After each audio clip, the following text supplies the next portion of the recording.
केंद्र की मोदी सरकार ने 2024 के लोकसभा चुनाव से पहले मास्टर स्ट्रोक चल दिया है। केंद्र सरकार एक देश एक चुनाव को लेकर आगे बढ़ चुकी है। 18 से 22 सितंबर तक संसद का विशेष सत्र बुलाया गया है। सूत्रों का कहना है कि इसमें एक देश एक चुनाव को लेकर बिल लाया जा सकता है। वहीं सरकार ने इसे लेकर एक कमेटी का भी गठन किया है। पूर्व राष्ट्रपति रामनाथ कोविंद को इस कमेटी का अध्यक्ष बनाया गया है। बता दें कि 2018 में पहली बार प्रधानमंत्री नरेंद्र मोदी ने एक देश एक चुनाव को लेकर बात सामने रखी थी। इसे लेकर कई सवाल सामने आए हैं। आखिर सरकार इसे लेकर कैसे आगे बढ़ रही है? एक देश एक चुनाव की आखिर जरूरत क्यों पड़ी है? एक देश एक चुनाव का आइडिया देश में एक साथ चुनाव कराए जाने से है। इसका मतलब यह है कि पूरे भारत में लोकसभा चुनाव और सभी राज्यों में विधानसभा चुनाव एक साथ होंगे।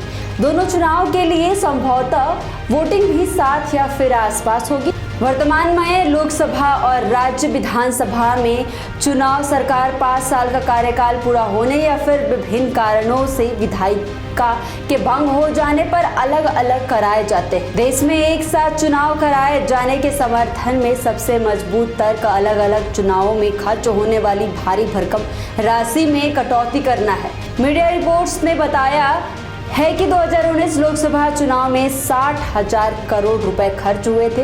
इनमें चुनाव लड़ने वाले राजनीतिक दलों का खर्च और केंद्रीय चुनाव आयोग की तरफ से खर्च की गई रकम शामिल है।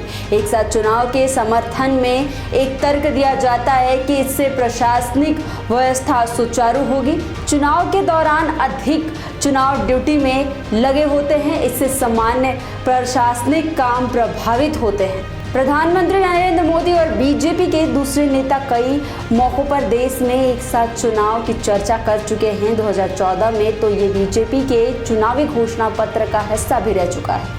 मीडिया रिपोर्ट्स के मुताबिक बीजेपी की चुनावी घोषणा पत्र के पेज नंबर 14 में लिखा गया था, बीजेपी अपराधियों को खत्म करने के लिए चुनाव सुधार शुरू करने के लिए प्रतिबद्ध है। बीजेपी अन्य दलों के साथ परामर्श के माध्यम से विधानसभा और लोकसभा चुनाव एक साथ कराने की पद्धति विकसित करने की कोशिश करेगी। घोषणा पत्र के मुताबिक इससे चुनाव खर्चे को कम करने के अलावा राज्य सरकारों के लिए स्थिरता सुनिश्चित होगी।